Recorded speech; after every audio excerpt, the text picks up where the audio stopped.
আপনারা আমার ঘরে থাকা সামান্য কিছু উপকরণ দিয়ে বানিয়ে নিন এই টেস্টি মশালা ভেন্ডি রেসিপি।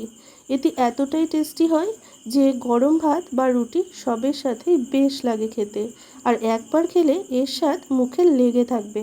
নমস্কার, আমি রিয়া। আমার চ্যানেলে নতুন একটি পর্বে আপনাদের সবাইকে অনেক অনেক ওয়েলকাম জানাই। আশা করি আপনারা সবাই ভীষণ ভালো আছেন। প্রত্যেক দিনের মতো আজও নতুন একটি রেসিপি নিয়ে আপনাদের সামনে চলে এলাম। আজকে শেয়ার করতে চলেছি মশালা ভেন্ডি রেসিপি। চলুন তাহলে বেশি দেরি না করে ঝটপট রেসিপি শুরু করা যাক। তবে রেসিপির শুরুতেই প্রত্যেক বন্ধুদের কাছে অনুরোধ রইল পুরো রেসিপিটি জুড়ে থাকার। চলুন তাহলে রেসিপি শুরু করা যাক। এই রেসিপির জন্য প্রথমে 300 গ্রাম ভেন্ডিকে খুব ভালোভাবে ধুয়ে পরিষ্কার করে তারপর দুপাশ একটু বাদ দিয়ে আমি গোটাই রেখেছি। যেহেতু খুব বেশি বড় নয়, ছোট ছোট, তাই কিন্তু গোটাই রেখেছি। এদিকে কড়াতে আমি মোটামুটি 3 থেকে 4 চামচ মতো সর্ষের তেল একটু গরম করে নিয়ে তার মধ্যে প্রথমে ভেন্ডিগুলোকে মিনিট 2 ধরে একটু ভেজে নেব।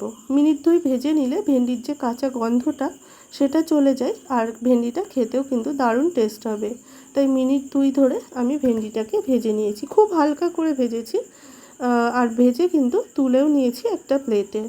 এরপর কড়াতে যে তেলটা ছিল তার মধ্যে আবারও একটু সামান্য তেল দিয়ে তার মধ্যে দিয়ে দিলাম শুকনো লঙ্কা দুটো মাঝখান থেকে কেটে ফোড়নে দিয়েছি, আর তার সাথে দিয়ে দিলাম একটু গোটা জিরে ফোড়নে। ফোড়নটাকে অল্প আঁচে একটু লাল লাল করে ভেজে নেব। একটু লাল লাল করে ভেজে নিয়ে তারপর এর মধ্যে দিয়ে দিলাম হচ্ছে দুটো মিডিয়াম মাপের পেঁয়াজ কুচি। পেঁয়াজ কুচিটা দিয়ে দেব হচ্ছে এই রান্নায় প্রয়োজনীয় লবণটা এই সময় আমি দিয়ে দেব। দিয়ে আমি পেঁয়াজটাকে ভেজে নেব, আর লবণ দেওয়ার কারণে পেঁয়াজ কিন্তু খুব তাড়াতাড়ি নরম হয়ে যাবে। একটু বাদামি করে পেঁয়াজটাকে ভেজে নেব। খুব ঘন ঘন নাড়াচাড়া করে পেঁয়াজটাকে একটু লাল লাল করে ভেজে নেব। পেঁয়াজ যখন এরকম হয়ে আসবে এই সময় এর মধ্যে দিয়ে দিলাম 1 চামচ গ্রেট করা আদা আর রসুন। এখানে আপনারা চাইলে আদা আর রসুনটা বেটেও ইউজ করতে পারেন। আদা রসুনের কাঁচা গন্ধটা চলে যাওয়া পর্যন্ত আদা রসুনটাকেও পেঁয়াজের সাথে খুব ভালো করে ভেজে নেব। তারপর এর মধ্যে দিয়ে দিলাম হচ্ছে সামান্য একটু জল, আর জলটা দিয়ে দিলাম পরিমাণ মতো হলুদ গুঁড়ো, দিয়ে দিলাম 1/2 চামচ মতো জিরে গুঁড়ো, 1/2 চামচ মতো লঙ্কা গুঁড়ো, দিয়ে খুব ভালো করে মশলাটাকে কষিয়ে নিলাম। তারপর এর মধ্যে দিয়ে দিলাম হচ্ছে ওই একটা কুচিয়ে নেওয়া কাঁচা লঙ্কা, দিয়ে খুব ভালো করে নাড়াচাড়া করে আবারও মিনিট খানেক কষিয়ে নিয়ে তারপর এর মধ্যে দিয়ে দিলাম 2 চামচ টক দই এবং সামান্য একটু চিনি। যেহেতু একটু টক দই দিয়েছি তাই একটু চিনি দিলে টেস্টের ব্যালেন্স হয়, সেই জন্য একটুখানি চিনি দিয়ে আবারও খুব ভালো করে মশলাটাকে তেল ছাড়া পর্যন্ত আমি ভেজে নিয়েছি বা কষিয়ে নিয়েছি।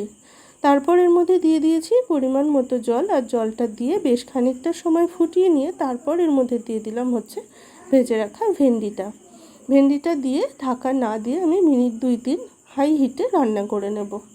আর তার সাথে দিয়ে দিলাম হচ্ছে একটা পেঁয়াজের এইভাবে পাপড়িগুলোকে মানে খোসা ছাড়িয়ে 4 ভাগ করে পাপড়িগুলোকে এইভাবে ছাড়িয়ে রেখেছিলাম, সেটি এর সাথে দিয়ে দিলাম। এইভাবে পেঁয়াজের পাপড়িটা যদি দিয়ে আপনারা এই মশালা ভেন্ডিটা একবার রান্না করেন, দারুণ টেস্টি হয়। এবার আমি 3 থেকে 4 মিনিট হাই হিটে ফুটিয়ে নিয়েছি। দেখুন 3 থেকে 4 মিনিট পর এখন একটু একটু ঝোল আছে, তবে এটি একদম মাখো মাখো হয়ে থাকে, তাই আবারও আমি 2 মিনিট ফুটিয়ে নিয়েছি। 2 মিনিট পর দেখুন একদম কিন্তু শুকনো শুকনো হয়ে এসেছে। সবশেষে 1/2 চামচ গরম মশলা গুঁড়ো এখানে অ্যাড করলাম, খুব ভালো করে মিশিয়ে নিয়েছি। এখন একদম তৈরি হয়ে গেছে আমাদের আজকের রেসিপি, টেস্টি ঝাল ঝাল মশালা ভেন্ডি রেসিপি। ভাত বা গরম গরম রুটি সবের সাথেই এবার পরিবেশন করে নিতে পারেন। কেমন লাগলো আজকের রেসিপি অবশ্যই জানাবেন।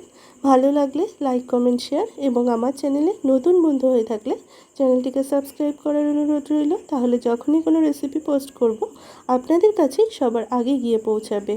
আবারও নিয়ে আসবে নতুন কোনো রেসিপি। ততক্ষণের জন্য সবাই ভীষণ ভালো থাকবেন। অনেক ধন্যবাদ। Thank you so much for